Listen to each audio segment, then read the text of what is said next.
नमस्कार, मी जयेश निरकर. राजकीय पंचनामा या सदरामध्ये आपल्या सगळ्यांचं खूप खूप स्वागत करतो. आजच्या या शेवटच्या भागामध्ये आपण 2009, 2014 आणि 2019 या 3 विधानसभा निवडणुकीतील गंगापूर विधानसभेचा इतिहास समजून घेणार आहोत. तर 2009च्या विधानसभा निवडणुकीपूर्वी 2008ला मतदारसंघांची पुनर्रचना करण्यात आली. यावेळी पुनर्रचनेमध्ये विधिमंडळातील आमदारांची संख्या जरी वाढली नसली तरी लोकसंख्या आणि मतदारांच्या संख्येनुसार अनेक मतदारसंघ नव्याने गठीत करण्यात आले होते. उदाहरण दाखल सांगायचं झाल्यास गंगापूर तालुक्यातील 53 गावांचा समावेश हा बाजूच्याच वैजापूर विधानसभा मतदारसंघात करण्यात आला होता. गंगापूर विधानसभेचा अनुक्रमांक देखील यावेळी बदलला होता. 111 गंगापूर विधानसभा मतदारसंघ अशी गंगापूर विधानसभा मतदारसंघाची ओळख झाली होती. या विधानसभा निवडणुकीच्या बाबतीत बोलायचं झालं तर शिवसेनेच्या वतीनं पुन्हा एकदा विद्यमान आमदार अण्णासाहेब माने पाटील यांच्यावर विश्वास दाखवून त्यांना शिवसेनेची उमेदवारी देण्यात आली होती. एकूण 19 जण या निवडणुकीच्या मैदानामध्ये होते. राष्ट्रवादीच्या वतीनं पुंडलिकराव माने पाटील यांना उमेदवारी देण्यात आली होती आणि उमेदवारी न मिळाल्याने राष्ट्रवादीतील कृष्णा पाटील डोंगावकर यांनी अपक्ष उमेदवारी दाखल केली होती. लासूर स्टेशनतील प्रशांत बंब ही अपक्ष मैदानात होते. मनसेच्या वतीनं दिलीप बनकर पाटील यांनी यावेळी आपलं नशीब आजमावलं होतं आणि 13 ऑक्टोबर रोजी झालेल्या या निवडणुकीचा निकाल, महाराष्ट्र विधानसभे निवडणुकीचा निकाल 22 ऑक्टोबर रोजी जाहीर करण्यात आला आणि निकाल हा धक्कादायक हातात आला होता. अनपेक्षित निकाल सगळ्यांना पाहायला मिळाला होता.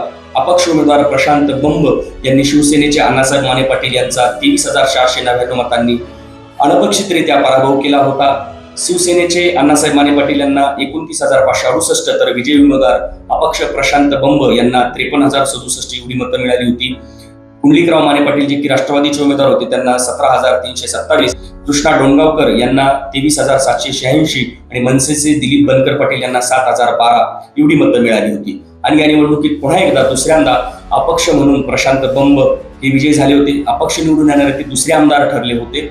यापूर्वी 1995ला अशोक पाटील डोंगावकर हे अपक्ष निवडून आले होते आणि पुन्हा एकदा 2009ला प्रशांत बंब यांच्या रूपाने अपक्ष आमदार आपल्या गंगापूर विधानसभा मतदारसंघातून निवडून गेले होते. दरम्यान 2014च्या निवडणुकीपूर्वी देशामध्ये भाजपाची लाट होती. केंद्रामध्ये भाजपाचं सरकार आलं होतं आणि त्यामुळे अपक्ष निवडून आलेले 2009ला अपक्ष निवडून आलेले प्रशांत बंब यांनी भाजपामध्ये प्रवेश करून 2014ची भाजपाची उमेदवारी मिळाली होती. अनेक ठिकाणी जागा वाटपावरून वाद झाल्याने युती तुटली होती. शिवसेना भाजपा स्वतंत्र लढले होते. आघाडी देखील तुटली होती. काँग्रेस राष्ट्रवादी देखील स्वतंत्र लढले होते आणि एकूणच पहिल्यांदाच हे 4 प्रमुख पक्ष राज्यातील स्वतंत्र लढल्याने अनेक ठिकाणी चौरंगी पंचरंगी लढती आपल्याला पाहायला मिळालेल्या होत्या. 15 ऑक्टोबर रोजी झालेली 2014ची विधानसभा निवडणुकीचा निकाल 19 ऑक्टोबर रोजी जाहीर करण्यात आला. या निवडणुकीमध्ये गंगापूर विधानसभा मतदारसंघातून एकूण 17 उमेदवार मैदानामध्ये होते. यामध्ये भाजपाचे प्रशांत बंब यांनी शिवसेनेच्या अंबादास दानवे यांचा 17,228 मतांनी पराभव केला होता. प्रशांत बंब यांना 55,483, अंबादास दानवे यांना 38,205, एनसीपीचे राष्ट्रवादी काँग्रेस पार्टीचे कृष्णा पाटील डोंगावकर यांना 33,216, काँग्रेसच्या वतीनं पहिल्यांदाच महिलेला उमेदवारी देण्यात आली होती. खुलताबाद तालुक्यातील गल्लीबोळगाव येथील शोभाबाई जगन्नाथ खोसरे त्या उभ्या होत्या आणि त्यांना 16,826 एवढी मतं मिळाली होती. तर अपक्ष उभा राहिलेले सर्जेराव पाटील चव्हाण यांना 14,238 एवढी मतं मिळाली होती. आणि अशा प्रकारे भाजपाचे प्रशांत बंब यांनी शिवसेनेचे अंबादास दानवे यांचा 17,228 मतांनी पराभव करून सलग दुसऱ्यांदा निवडून येत विजय मिळवला होता. त्यानंतर 2019च्या निवडणुकीमध्ये पुन्हा एकदा काँग्रेस राष्ट्रवादी हे एकत्र लढले होते. तर त्याचप्रमाणे भाजपा शिवसेना हे देखील एकत्र लढले होते आणि अपेक्षेप्रमाणे विद्यमान आमदार भाजपाचे प्रशांत बंब यांना भाजपाची उमेदवारी मिळाली होती. निवडणुकीच्या अगदी तोंडावरती शिवसेनेचे माजी आमदार अण्णासाहेब माने पाटील यांनी आपले पुत्र संतोष माने पाटील यांच्यासह राष्ट्रवादीमध्ये प्रवेश करून संतोष माने यांना राष्ट्रवादीची उमेदवारी मिळवली होती आणि ते संतोष माने पाटील हे राष्ट्रवादीचे उमेदवार होते. या निवडणुकीत एकूण 14 उमेदवार मैदानामध्ये होते. 21 ऑक्टोबर रोजी गंगापूर विधानसभेसाठी मतदान झालं आणि महाराष्ट्र विधानसभा निवडणुकीचे निकाल हे 24 ऑक्टोबर रोजी जाहीर करण्यात आले होते. निकालानंतर भाजपचे प्रशांत बंब यांनी पहिल्यांदाच गंगापूर मतदारसंघाच्या इतिहासात 1 लाखाहून अधिक मतं मिळवली होती आणि त्यांनी राष्ट्रवादीचे उमेदवार संतोष माने पाटील यांचा जवळजवळ 34,971 मतांनी पराभव केला होता. प्रशांत बंब यांना 1,07,193, राष्ट्रवादीचे संतोष माने पाटील यांना 72,222 एवढी मतं मिळाली होती. वंचितने देखील यावेळेस आपला उमेदवार मैदानामध्ये उतरवला होता. वंचितच्या वतीनं अंकुश काळवणे हे मैदानात होते, मात्र त्यांचं डिपॉझिट जप्त झालं होतं. त्यांना 15,951 एवढी मतं मिळाली होती. आणि या निवडणुकीमध्ये प्रशांत बंब यांनी सलग तिसऱ्यांदा निवडून येत विजयाची हॅट्रिक साधली होती. तिसऱ्यांदा निवडून येणारे ते मतदारसंघाच्या इतिहासातील एकमेव आणि पहिले आमदार ठरले होते. त्यामुळे 2019 ची निवडणूक अनेक अर्थानं वैशिष्ट्यपूर्ण ठरली होती. तर आपण आपल्या या राजकीय पंचनामा या सदरामध्ये गंगापूर विधानसभेचा 1962 ते 2019 पर्यंतचा आढावा घेतला. म्हणजे स्वतंत्र महाराष्ट्रामध्ये गंगापूर विधानसभेचा एकूणच आढावा आपण घेतलेला आहे. या एकूण कालावधीमध्ये 13 विधानसभेच्या निवडणुका झाल्या.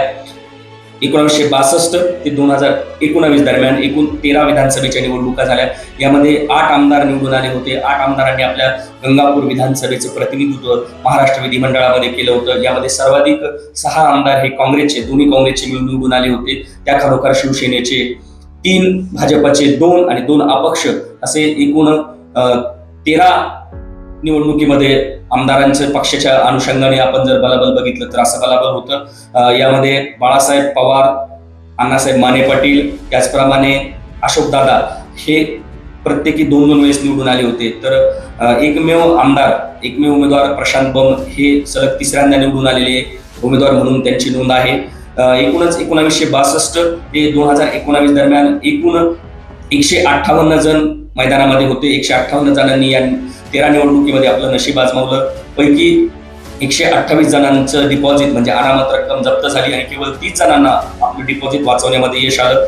अनामतचं गणित किंवा डिपॉझिट वाचवण्याचं गणित जर आपल्याला थोडक्यात सांगायचं झालं तर एकूण वैध मतांच्या 1/6 मतं ज्या उमेदवाराला मिळतात तर त्या उमेदवाराचं डिपॉझिट परत केलं जातं. आणखीन पुढून सांगायचं झाल्यास म्हणजे जी वैध मतं आहेत त्या वैध मतांना 6ने भागायचं. थोडक्यात सांगायचं म्हणजे 100 जर वैध मतं असतील तर त्यांना 6ने भागितल्यानंतर 16.66 हा आकडा समोर येतो. म्हणजे राऊंड फिगर जर घेतलं तर 17 मतं 100 पैकी ज्या उमेदवाराला मिळतात तर त्या उमेदवाराचं अनामत रक्कम डिपॉझिट वापस केली जाते. आणि अशा प्रकारे 30 उमेदवारांनी या 13 निवडणुकीमध्ये आपली अनामत रक्कम परत मिळवली होती. तर 128 उमेदवारांचं अनामत एकूणच या 13 निवडणुकीमध्ये जप्त झाली होती. उमेदवारांच्या आकडेवारीबद्दल जर सांगायचं झालं तर 1967च्या निवडणुकीमध्ये सर्वात कमी 3 तर 1995च्या निवडणुकीमध्ये सर्वाधिक 30 उमेदवार मैदानामध्ये होते.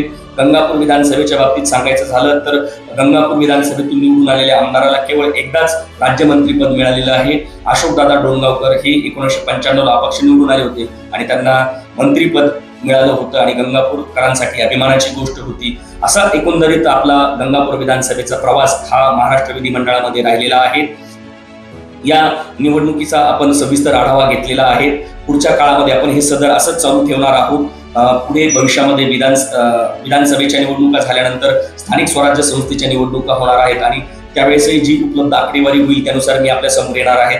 आणि राजकीय पंचनामा हे सदर आपण असंच चालू ठेवणार आहे. हे सदर 1952, 1957 या ज्या 2 निवडणुका होत्या सुरुवातीच्या विधिमंडळाच्या, ज्या की हैदराबाद स्टेट आणि मुंबई स्टेटच्या, त्यानंतर महाराष्ट्र राज्याच्या ज्या स्वतंत्र निवडणुका झाल्या 1962 पासूनच्या, तर आतापर्यंतचा आपण आढावा घेतला. आणि आढावा घेताना जी आकडेवारी आपल्या समोर ठेवण्यात आली त्यामध्ये निवडणूक विभागाच्या विशेष करून मला सहकार्य मिळालं. त्याचप्रमाणे ज्या दैनिक लोकमतमध्ये मी काम करतो जिथं मी ही आकडेवारी माझ्या लेखाच्या स्वरूपामध्ये प्रसिद्ध केली आहे की त्यातनंही मला काही आकडेवारी घेता आली. आणि या सदरामध्ये लोकमतमध्ये जे काही लेख प्रसिद्ध झाले त्या इतर जे लेख होते त्यातनंही मला काही आकडेवारी मिळवण्यास मदत झाली.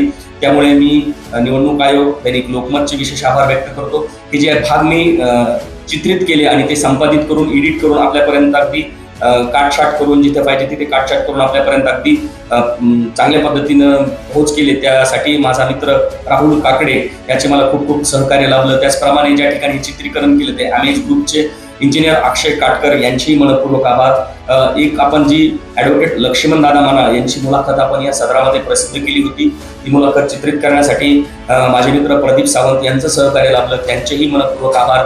आपण हे सगळे सदरामध्ये जे सगळे भाग प्रसिद्ध झाले ते अगदी जीवलवून पाहिलेत. अनेकांनी माझ्याकडे फोन करून हे भाग मला व्यक्तिशः मागून घेतले. आपण सगळ्यांनी भाग पाहताना माझा उत्साह वाढवला. त्यामुळे पुढील भाग चित्रित करण्यासाठी मला देखील आनंद आला आणि आपल्या सगळ्यांचं सहकार्य आपण सगळ्यांनी हे पाहिले म्हणून मला माझा आनंद द्विगुणित झाला. आपलं हे सहकार्य असंच राहू द्यावं. पुन्हा एकदा भेटूया पुढच्या नवीन विषयामध्ये, नवीन सदरामध्ये. तोपर्यंत मी जयेश निरपळ आपल्या सगळ्यांची रजा घेतो. धन्यवाद.